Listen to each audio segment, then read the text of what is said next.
There's a quiet lie embedded in modern life. The belief that the more we strive, the more we control.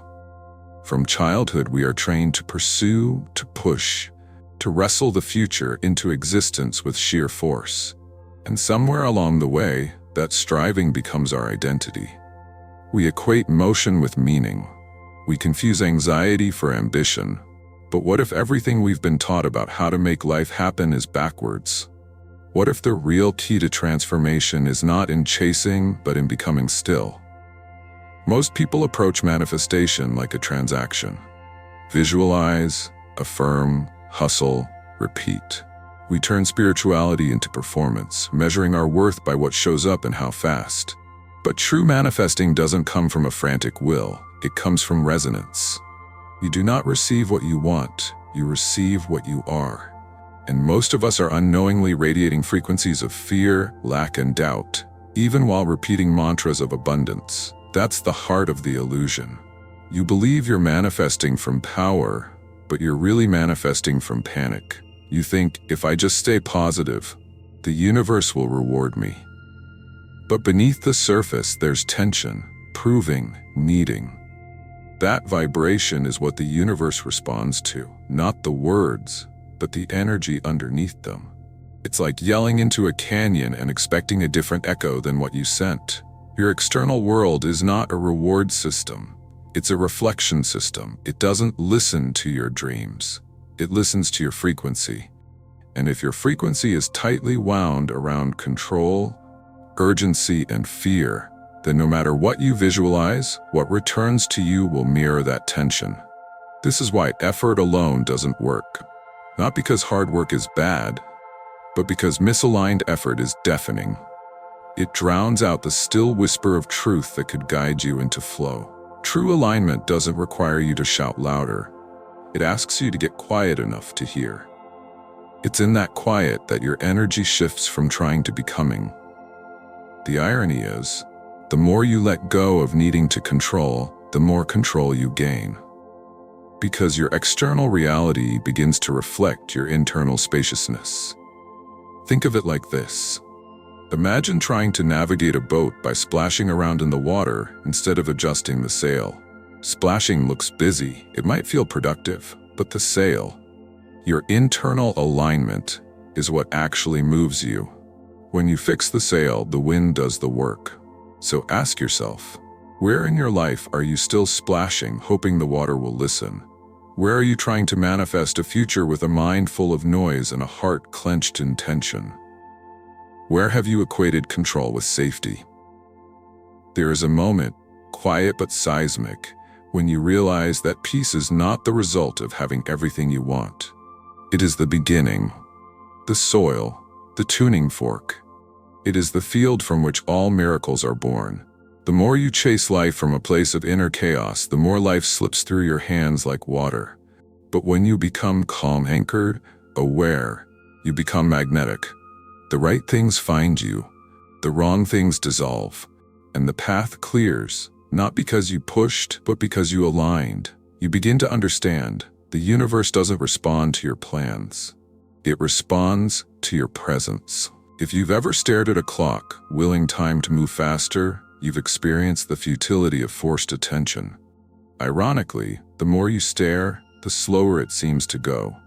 The same happens in life when you fixate on outcomes.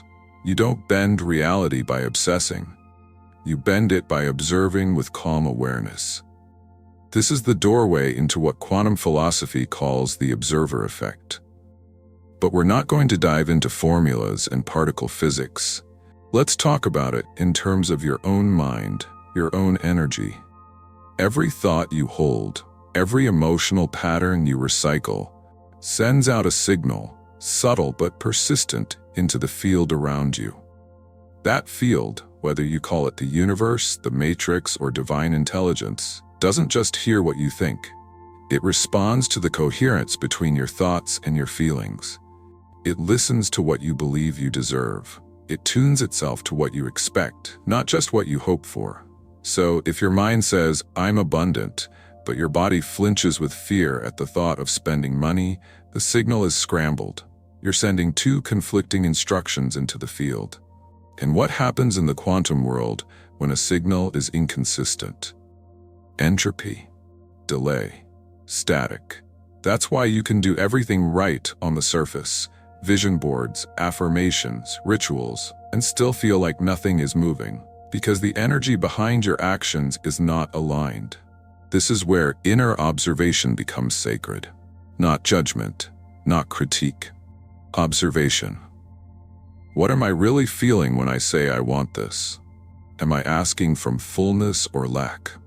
Am I moving from trust or grasping? These are not easy questions, but they are the beginning of power. Because until you see what's really happening in your inner field, you'll keep recreating the same outer conditions. Even if you switch jobs, relationships, or cities, you are the observer. You collapse the wave of potential into reality. Not by force, but by presence. This is the heart of quantum calm, the ability to witness without resistance. To feel something stir inside you, fear, doubt, excitement, and not immediately act to fix, chase, or manipulate. Just witness, just breathe, and in doing so, become the field itself. In practical terms, this might mean pausing before replying to a triggering email. It might mean feeling your heart race before a decision and saying, "I see you," instead of, "I must override you." You begin to notice that the more you observe without panic, the more space you create for something different to emerge. That space is where transformation begins.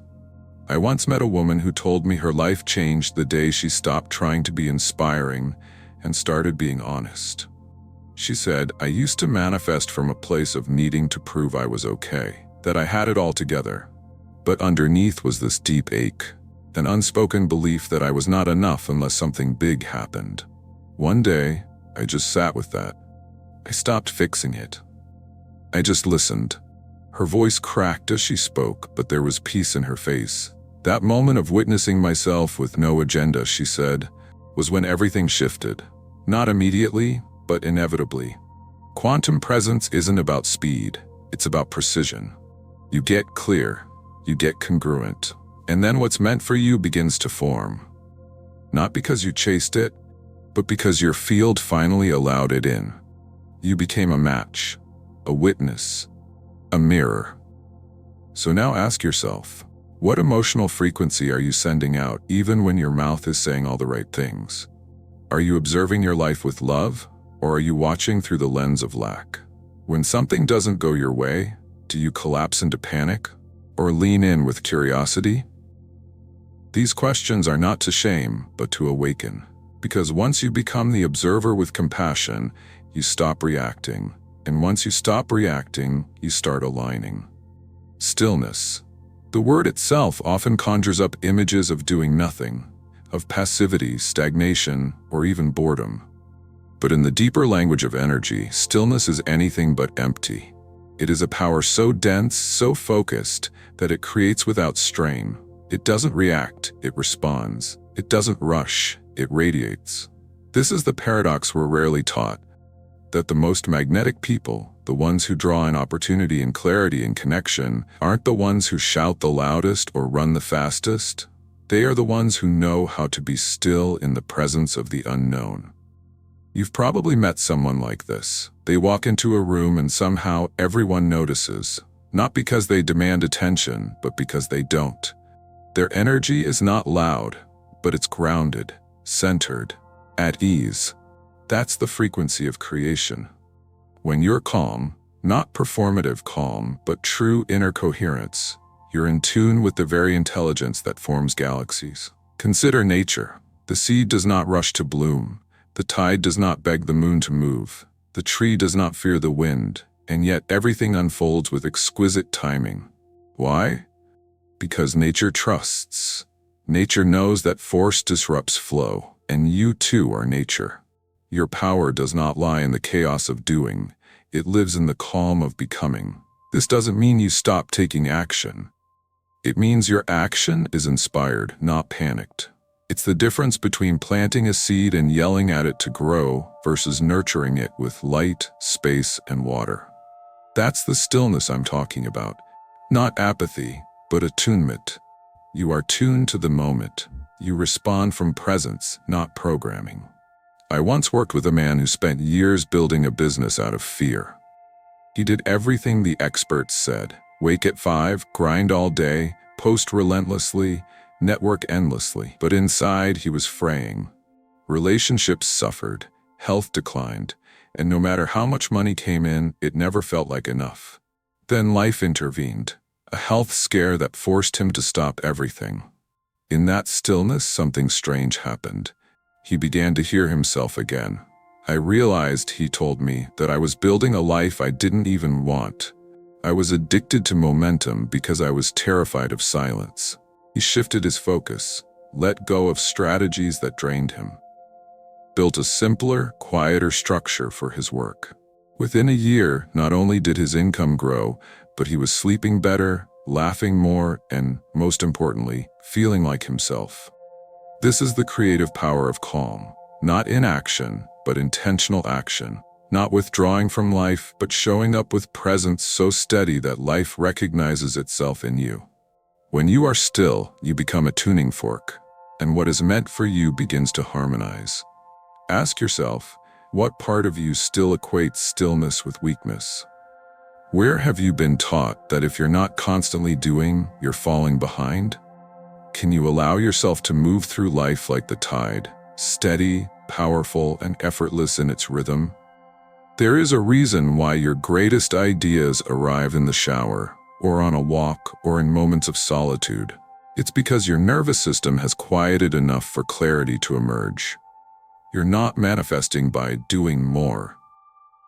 You're manifesting by becoming still enough to receive.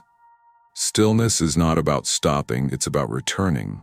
Returning to your center, returning to your natural frequency, returning to the deep, quiet part of you that never needed to prove, perform, or panic. From that place, you don't chase opportunities, you recognize them. You don't manipulate timing, you trust it. And life, sensing that trust, begins to conspire on your behalf. Imagine your inner world as a frequency-emitting field, a silent broadcast station that tells the universe what to mirror back to you. You may think the universe is responding to your words, your goals, or even your prayers, but what it's really responding to is the emotional blueprint you're carrying beneath it all. That blueprint is made up of your beliefs, your traumas, your joys, your expectations. It's not shaped by what you say you want. It's shaped by what you're willing to embody. This is why two people can walk into the same opportunity and experience vastly different outcomes. One feels safe in their own skin, trusting of life, grounded in worthiness. The other carries a nervous undercurrent of unworthiness and doubt. Same situation, different internal field, and the universe responds accordingly. Like tuning forks, we attract experiences that resonate with our dominant emotional state, not our stated intentions. The real work of manifestation is not external, it's emotional recalibration. It's not about scripting perfect affirmations, it's about shifting your baseline emotional frequency. Because your emotional home is what your life keeps circling back to, no matter how many temporary wins you gather. If your emotional home is anxiety, fear, resentment, that is the architecture your reality will lean on. So what does it mean to change your inner field? It means becoming conscious of what you feel when no one's watching. It means noticing your reactions, your self-talk, your unconscious habits, not to shame yourself, but to gently retune. To notice the moment your energy contracts and say, "Ah, I'm here again," and soften. That softening is everything. In the language of quantum philosophy, your reality is probabilistic. It shifts depending on the observer. But if the observer, you, is rooted in unworthiness, then all the infinite possibilities collapse into the one you believe you deserve. The others can't land, not because they don't exist, but because your field cannot yet hold them. Think of it like this. Your life is a garden, and your emotions are the soil. You can't grow roses in toxic soil, no matter how many vision boards you hang on your walls. And yet, so many of us try. We focus on the flower while ignoring the root. But reality begins beneath the surface. It begins with what you believe when things go quiet. I once had a conversation with someone who told me, I always sabotage the good things. I don't know why. But as we talked, it became clear. Her nervous system didn't recognize peace as safe. Chaos was familiar. That was her emotional blueprint. So even when peace arrived, she would reject it. Not because she didn't want it, but because her field wasn't calibrated for it. You don't sabotage because you're broken. You sabotage because your system is loyal to what it knows. The work, then, is to teach your body and energy that safety can exist in joy, that consistency can exist in love, that it is safe to receive without fear of loss. This is not about bypassing your emotions. It's about listening to them differently.